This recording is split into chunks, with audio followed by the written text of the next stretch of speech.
कभी बंदर अपनी पूंछ हटाओ और मुझे मार दो, मुझे आगे जाना है। तो हनुमान जी महाराज तो सो रहे थे और कुछ विशेष सुना नहीं, अनसुनी कर दी। फिर और थोड़ा सा गुस्से में कहा कि अरे बंदर, एकदम तुम बानर ही हो, मैं कह रहा हूं मुझे मार चाहिए, अपनी पूंछ हटाओ, मुझे जाना है आगे। तो हनुमान जी ने कहा कि जब इतनी ही तुम्हें जल्दी है तो मेरी पूंछ हटा करके और चले जाओ, नहीं तो मैं तो विश्राम कर रहा हूं, आराम कर रहा हूं। और भीम को गुस्सा आया कि अहंकारी बानर, तू अपने आप को समझता क्या है, उड़ा करके फेंक देता हूं मैं। और भीम झुके हनुमान जी की पूंछ पकड़ करके और एक तरफ कर देने के लिए,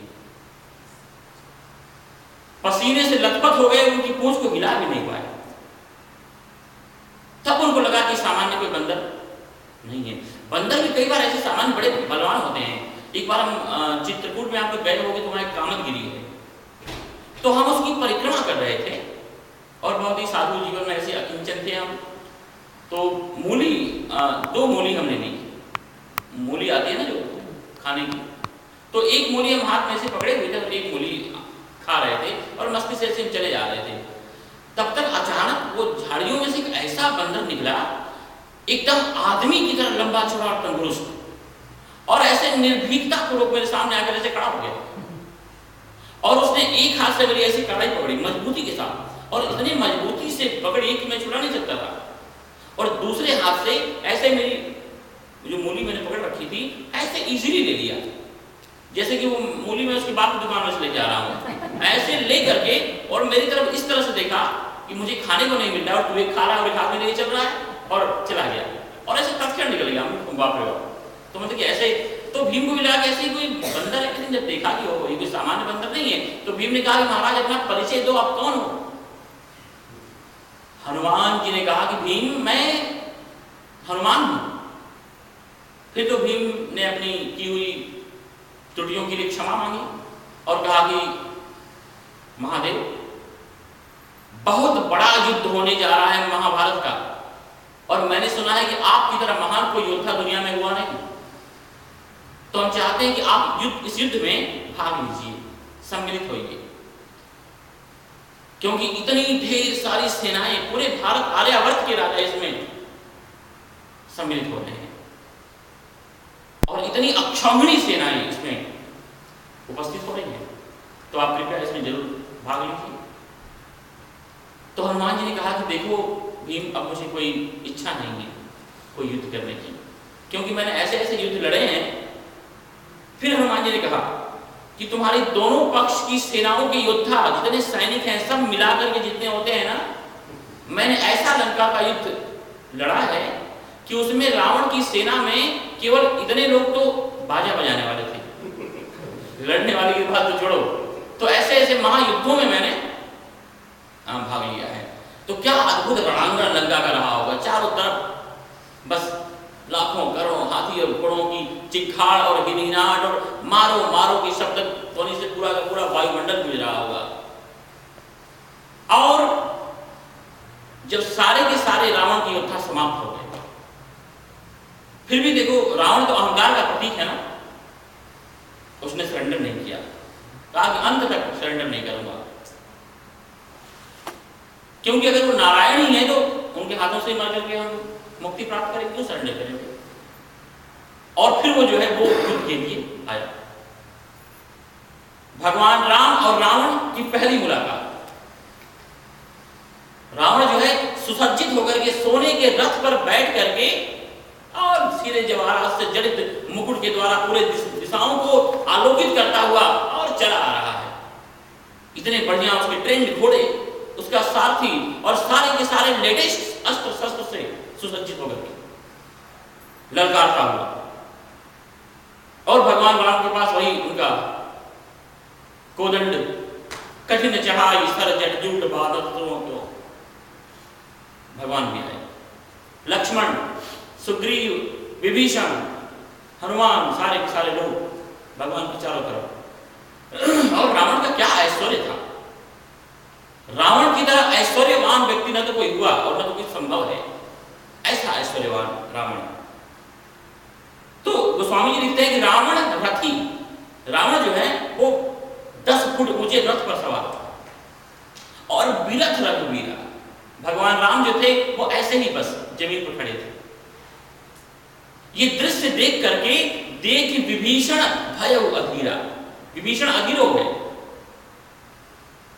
कि यह रावण जो है वो स्वर्ण सिंहासन पर बैठा हुआ है रथ पर और सारे अस्त्र शस्त्रों से सुसज्जित, और रघुकुल मणि भगवान राम विरत हैं, उनके पास रथ भी नहीं है, और अधिक प्रीति, प्रेम ज्यादा था ना, तो प्रेम जब ज्यादा होता है तो संदेह भी बहुत पैदा होता है।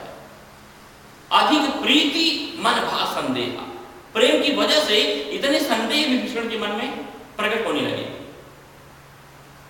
और बंदी चरण, बहुत रिस्पेक्ट था, आदर था, कुछ कह भी नहीं सकता था, लेकिन उसने भगवान के चरण छुए और चरण छूने के साथ कह सहित स्नेहा, बहुत प्रेम से स्नेह से विभीषण ने कहा कि हे परमेश्वर, नाथ न रथ, आपके पास कोई रथ नहीं है, और इतना ही नहीं, नहीं तन पदत्राणा, आपके पैरों में पादुका भी नहीं है। पादुका क्यों नहीं है? भरत जी लेकर चले गए चित्रकूट से ही, जो पादुका पहन के भगवान आए थे वो भी गंवा दिया। तो आपके पैर में तो खड़ाऊ भी नहीं है, कोई जूते भी नहीं है, उपाना भी नहीं है। कहीं विधि जीतब वीर बलवान, ऐसे वीर दुर्धर्ष योद्धा को कैसे जीत पाओगे आप? देखो तो इसका ऐश्वर्य, ऐसा लग रहा है जैसे पूर्व की दिशा में प्रातः काल में कोई सूर्य मंडल उदय हो रहा है, इस तरह से तो इसका ऐश्वर्य है। और आपके पास तो रथ की और अस्त्र शस्त्र की बात तो अलग है, आपके पैर में खड़ाऊ भी नहीं है। क्या विभीषण के मन में जो है वो अधीरता पैदा हुई। और उसके बाद भगवान राम ने कहा, भगवान राम बोले, सुनहु सखा, एक बार चौपाई को लगाओ। अरे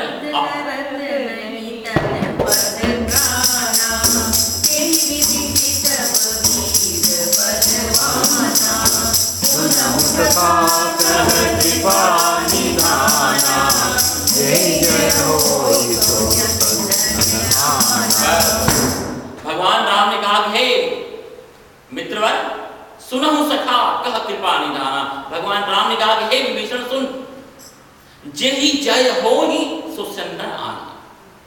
सही अर्थों में तुम्हें क्या लगता है कि जो विजय प्राप्त होती है वो इस रथ से होती है, या इन शस्त्रों से होती है, या इस ध्वज और पताकाओं से विजय होती है? संसार के सारे साधन, ऐश्वर्य, वस्तु, पदार्थ कोई बहुत मूल्यवान नहीं है, उनके द्वारा हमारी जय नहीं होने वाली है। अरे इनके द्वारा तो हमारी पराजय होती है। लेकिन जेहि जय होई सो चंदन आना, जिस रथ से, जिन साधनों से हम अपने इस जीवन में विजित होते हैं, विजय प्राप्त करते हैं, वीन होते हैं, वो तो विभीषण कुछ अलग ही रथ है, वो तो शस्त्र कुछ अलग ही है। और विभीषण ने कहा कि परमेश्वर, फिर वो कौन सा रथ है, वो कौन से शस्त्र है, और किस तरह से योद्धा जो है उन साधनों के द्वारा अपने दुर्धर्ष शत्रुओं पर विजय प्राप्त करता है, कृपया आप बताओ। तो देखो, जैसे कुरुक्षेत्र के मैदान में जो है वो अर्जुन के जिज्ञासा करने पर भगवान के मुखारविंद से भगवत गीता जो है वो फूट निकली थी, वैसे ही लंका के इस भीषण समरांगण में रावण चला रहा है, और यहां विभीषण जो है वो अर्जुन की तरह करबद्ध भगवान से कुछ सुनना चाहते हैं। और भगवान प्रहसन इव भारत, प्रसन्न होकर के मुस्कुराते हुए और अर्जुन को ये उपदेश दे रहे हैं। भगवान को कहीं स्ट्रेस है, कहीं चिंता है, फ्रस्ट्रेशन है कि अभी आदम केगा, और इसका क्या ऐश्वर्य है, हमारे पास तो कुछ भी नहीं है। एकदम बिल्कुल भगवान निश्चिंत है। भगवान ने कहा कि विभीषण,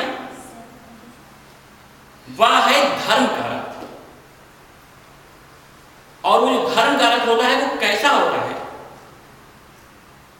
परमात्मा ने कहा कि सौरज धीरज जय रथ जाका।